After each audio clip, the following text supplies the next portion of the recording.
So one of the things that impacts all of us is loss. It could be the loss of a family member, the loss of a job, the loss of anything. And what we know is that how we respond to that is our responsibility and our responsibility, meaning how are we showing up so that we can not only feel the grief, but move through it and heal. That's what we're talking about today, is the power and the beauty that can come on the other side of loss. I'm Clara Capano, and this is Clarity in Action. Welcome to Clarity in Action. This is the show where we have real conversations that are going to challenge your perspectives and drive real action. So if you are tired of holding back and you're ready to make bold moves, this is the show for you. Join us as we are going to take you from confusion into clarity. Welcome back, everyone. We have another fantastic episode of Clarity in Action. This one is going to be all about the reframing of something that we all will face at one time or another, and that is loss, grief, and challenges. And we are going to be talking about how you can use these moments and reframe them into creating something beautiful. And to help me with this conversation, I have a new friend that I met actually at the pool in Mexico. So Dr. Portia Lockett, welcome to the show. Thank you so much for having me, Clara. Yeah. So we met, we were both on vacation and, we just started talking and we just had this instant, chemistry with each other and talking about so many things. And, one of the things that you have been amazing at and have created a lot of impact is helping people maneuver through loss and grief, especially with the passing of a loved one, and how to use this as a moment of reference, but not necessarily a place of residency. And I think, we all go through loss, whether it's the loss of a family member, the loss of a job, marriage, whatever it is. And I think what you are doing can really resonate with so many. So I would love to kind of turn it over to you. And first, just kind of tell us, why do you think that this is such a needed reframe in our mindset? Absolutely. Thank you so much. That's a very good question. I think that when we think about grief, it's definitely something that we're going to all experience. And some of us experienced it long before we even knew we were experiencing it, but we never recognized it or acknowledged the grief we were experiencing. So when we come to the space of losing a loved one, someone that we cherish, it could be, a mother, a father, a child, a significant other, or a dear friend, whoever that person may be, how we respond to it sometimes is based on our past experiences with dealing with grief. Sure. A lot of folks were taught, that, we all have to, come across this path at some form of fashion, so just move through it, just get through it, just pray about it, and everything's going to be all right. But in reality, that's just not, it's not that easy. Mm-hmm. And done with it is I've studied grief for a number of years. I am a grief recovery method specialist. I'm a chaplain here in the Detroit area, at one of the medical centers here, Detroit Medical Center, as well as a spiritual advisor. So, I engage with someone every single day that is grieving. And the additional part of that is a lot of times we want to just say that grieving is just a loss of someone. There's approximately 40 different ways that one can grieve, from grieving the relationships, as you said, grieving a pet, lifestyle changes, being diagnosed with a chronic illness, women, experiencing loss of hair, men experiencing loss of hair, and the list goes on and on. Children not being able to attend school when we were all experiencing that of COVID. Yeah. And so the list goes on and on. But today, I think we want to kind of narrow it into the loss of a loved one. But all those things also impact how we experience the loss of that dear one that is no longer here. So, over the last few years, probably the most devastating thing that happened to me was the loss of my son, Portia Lockett. He was murdered. I say that he received his wings. I've kind of reframed from saying he was murdered on 2020, which is a fact. But I have chosen purposely to now say he received his wings on December the 15th of 2020. From that, I started the Portia Lockett Foundation, where we help individuals heal, offer them hope, and hold their hearts as they're transitioning through any type of grief. And so what we do with the foundation is we provide therapy for those individuals who need therapy and so on to be able to talk to, regardless of what type it is. If they can't, let's say, afford it, then the foundation will pay for up to 8 sessions for them to go through that process. Also, someone may have been diagnosed with a chronic illness, and when you're in that space, sometimes you can't work. You don't have the finances to be able to do the things that you would normally do. So the foundation donates X amount of money towards paying one of the bills. And then last but not least, there are a lot of people who don't think that having a life insurance policy is important. And so they choose to spend money on other things in life, but when it comes down to it, you need that financial support, when you're cremating your loved one or providing a funeral services. So we make a donation to those individuals. Then we said, you know what, we have to educate individuals. So we came up with this whole Permission to series. And so these are events. And so we have a Permission to Grieve Day, where we give individuals permission to be able to talk about whatever type of grief they're experiencing. And then we have Permission to Heal, which is we bring in experts, mental health experts, to the space. And we just talk about, the grief. How do we maneuver? How do we differentiate, the different types of grief, and how do we support each other and embrace the fact that I need someone to talk to on a regular basis. And then we to live and laugh, because laughter is such great medicine. I mean, you just can just laugh and just feel your body moving. You're moving everything, including all your endorphins. And so we want to encourage people to even laugh in those moments of grief. Find a funny movie to be able to watch, get with a person that's always going to lift you up, as opposed to that space that is constantly holding you down. And then we have Permission to Love Again, because sometimes in the midst of grief, we forget that we still have the capacity to love ourselves and find love again and share love with those who want to love on us. And then to move forward and plan ahead. What does that look like? When we say move forward, not taking anything away from what has happened, but how do we move forward? And so when we move forward and giving ourselves permission to plan ahead, now that comes to, what is it going to look like for me when it's time for me to transition? I want to make it easier, for my children, my loved one, or whoever that person is going to be responsible for making my arrangements. And so we plan ahead and pre-plan our funerals or celebrations of life, if you will. Then we pre-plan, by having a insurance policy in place, or sitting down with someone who is an expert, an attorney in your will and estate planning. And then also planning to go back and finish something that you started. You're no longer that mother, you're no longer that wife, you're by yourself. And so what am I going to do? I call myself too old to do something new or start a new job, but you're never too old to learn something new. And exactly. Then by celebrating. How do I celebrate the fact that I started off here grieving, and I didn't know what to do. I wasn't sure what to expect. I was giving up on life because I'm in this space and I'm just like, whoa, lifeless. But now I have transitioned into this space where I can now celebrate the path that I've taken. Yeah. And, there's so much in there that I want to, dive deeper in, because everybody grieves differently. Absolutely. And I think that there is this preconceived notion that it needs to be done a certain way. And one of the things I love so much that you touch on is giving, again, it's that permission.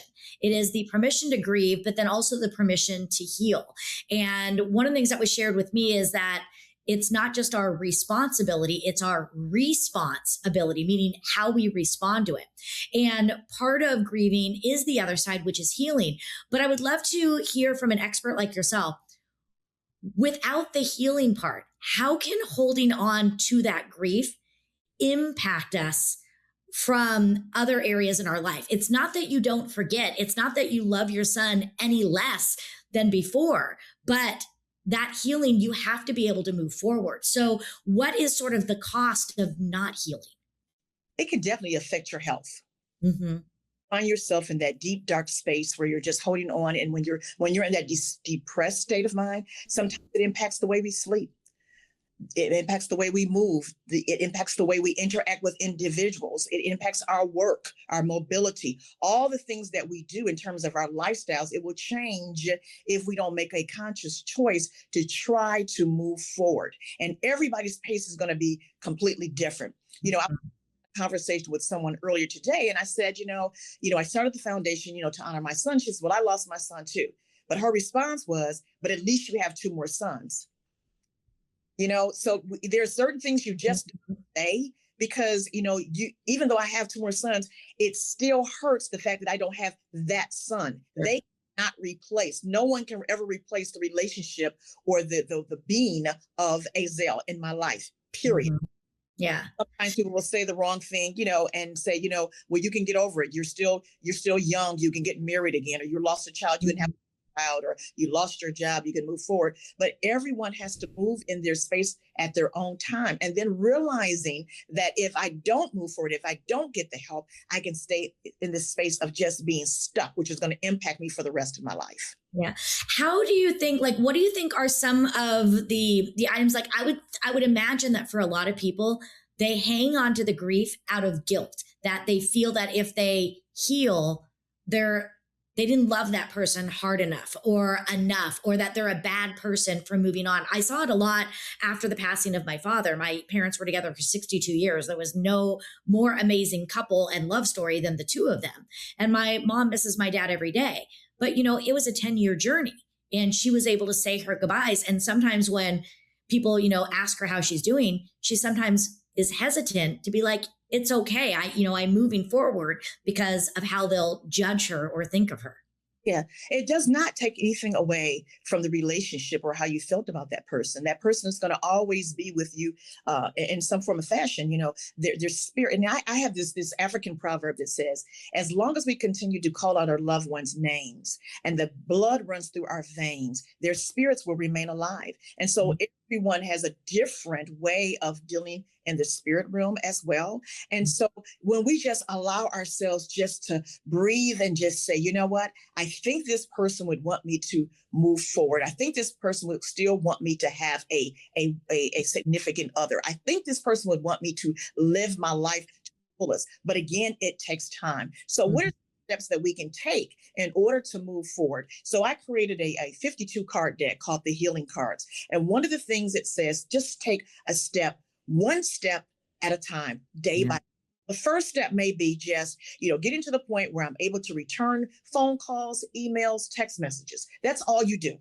The next thing may be, I need to go to the bank to make sure that everything is settled financially regarding that individual. Another thing may be, changing the furniture around, just changing a pillow, changing the lipstick, putting on a different colored hat. Mm-hmm. I love that because, again, I think sometimes we can get stuck, and I love the idea of this card deck. It makes it a little bit more playful, but also, again, it focuses, like you said, on one thing. Just do one thing to get that movement and to get you moving in a forward direction. Absolutely. Planting a tree in honor of someone, in a park near where you live. Other card that says it's karaoke day. And so you just invite a group of friends over. Everybody brings like a dish that person who you loved, who is no longer with us, enjoyed. It could be some guacamole dip. It could be nacho dip. It could be whatever it is that you want. Just everybody just brings a dish. And then what you do is you bring your karaoke device out and only sing the songs that person enjoyed. So if that person was into, rock and roll or country music or, hip hop or whatever the music is, you just play that music and just take having a good time. Yes, some tears are going to be shed, but at the end of the day, there's going to be some laughter. There's going to be some smiles. So everyone have to revolve around something, I would say, like in a negative way when we think about, but something that's uplifting. Go and do something that honors that individual. So is it really into children? Find a group of children where you can go to a school and read. The flowers, make a flower bed in honor of that person. Go study to be a horticulturalist and, learn more about flowers. Buy a new plant and place it in your house. Whatever it may be, just do something that honors yours. That's really powerful, that idea of honoring. Now, we've all seen those people who, again, had something negative happen and they let it consume them, and they can't move forward. Whether, again, it's a divorce and they just become very angry and bitter, whether they've lost a job and now they're like, I can't get a job anywhere, or again, the loss of a family member. If you are seeing someone who is stuck and are going into this sort of victimhood, from the outside looking in, what is something that we can do to help others out? You know what? Just be present. Because a lot of times we feel like we have to have the answers, that we want to jump into fix it mode, like, Mhm. oh, I'm fixing, I'm going to go over here and make this person come out of this dark space. Sometimes just showing up and just say, you know what? I'm going to sit here and I'm just going to hold your hand. I'm going to sit here and guess what we're going to do? We're going to scream and we're going to holler together. We're going to cry together. And when you're ready, you just let me know when you're ready to go to the next step. Mhm. Encourage that person. If you see them just like, and it's not, it's they're in a real stuck and you feel that it may be detrimental to their health, they're not eating, they're not sleeping. They started doing some things that are not the norm, like doing excessive shopping, excessive eating or smoking, or start, doing drugs to maybe take away the pain, that that's there, that's really there, that is there. But at the same time, just have a conversation with that person. You may help. I know some folks that I can refer you to, a good therapist, a group, counseling session. Let me help you. Are you ready? Mhm. A lot of times people say, I'm not ready to move forward yet. And then you have to back up and then back again. I really appreciate that last thing you said, that letting them be honest, of saying, you know what, I'm not ready yet, and giving them that permission, as you say, in that space to say, I'm not ready to let go of that. Because again, we all heal in our own time, and certainly we can't let them stay there forever, but we can't also push them to it.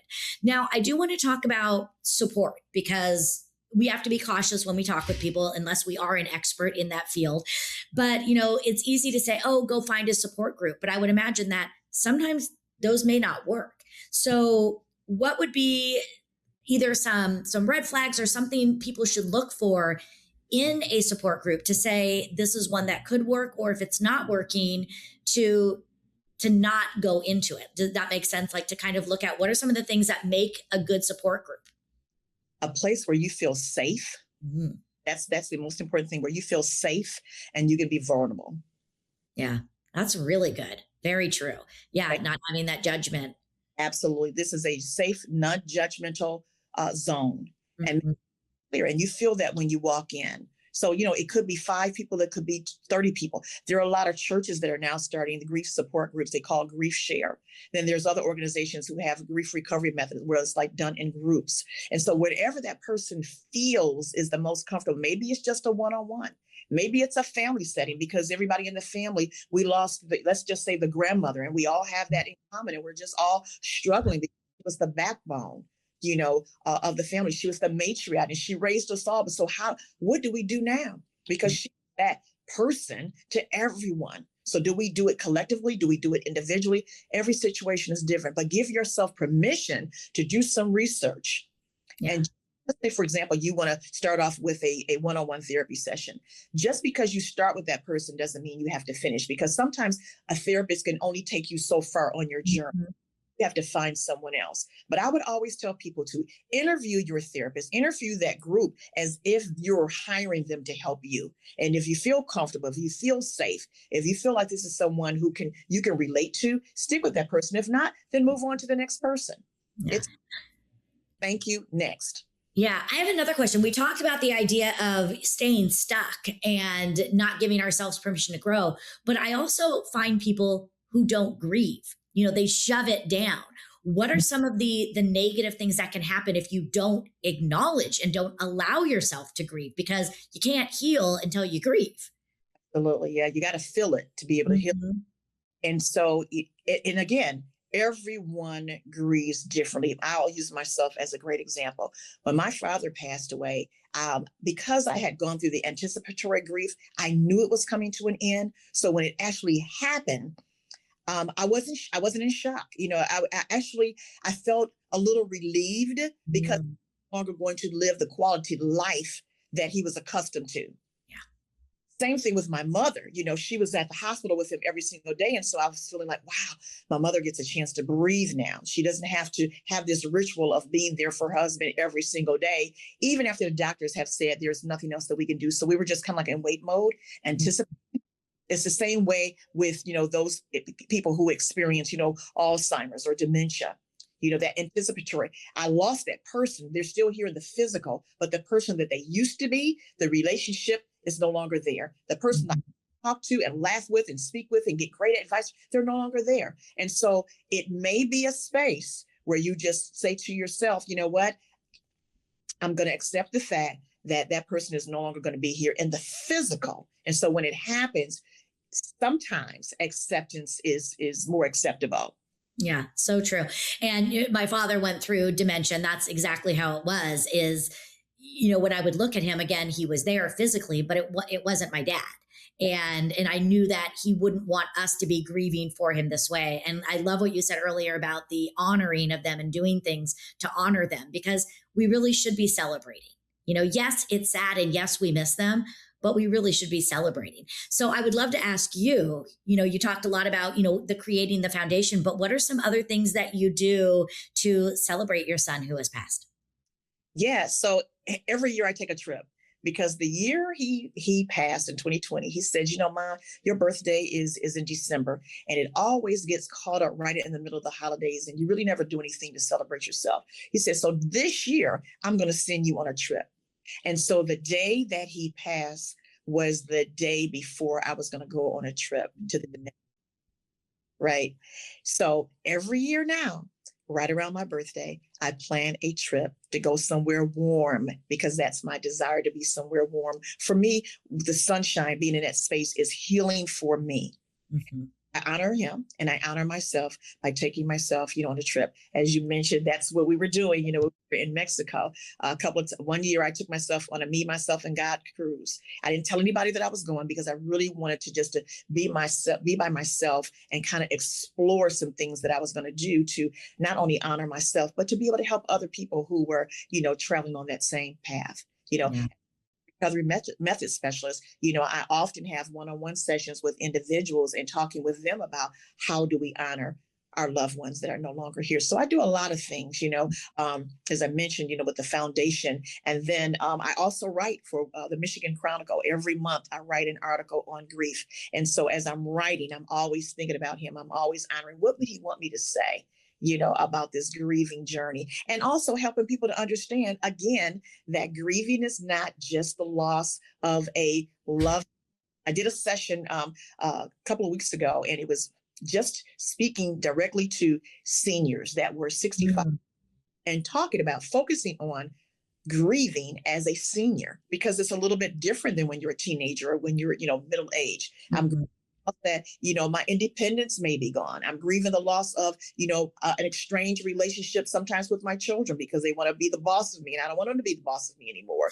So, my income is different. I can't do the things, travel the way. I can't move through life the way I was accustomed to, because I'm now a senior. I've been diagnosed with a chronic illness. And so now I've got to take this medication. I've got to eat at a certain time. I got to wake up during the night and drink my water. Take all these things affect, Yeah. and grievance. So I help them through the process. And Love so it. self and how I honor my son, and I honor others who are traveling on this journey of grief. Ugh. Well, Portia, it has just been so good seeing you again. And as we started off, grief can look very different, and giving ourselves permission to both grieve and giving ourselves permission to heal and love again is so powerful. And before we close, I have one final question for you. And that is, sitting where you sit today, learning everything you've learned up to this point in time in your life, how do you define success for yourself? Success for myself is knowing that I've made an impact on someone else's life. Beautiful. Back with me. I just got a call this week from a relative that I hadn't seen in over 20 years. And actually, she was a relative to my former husband.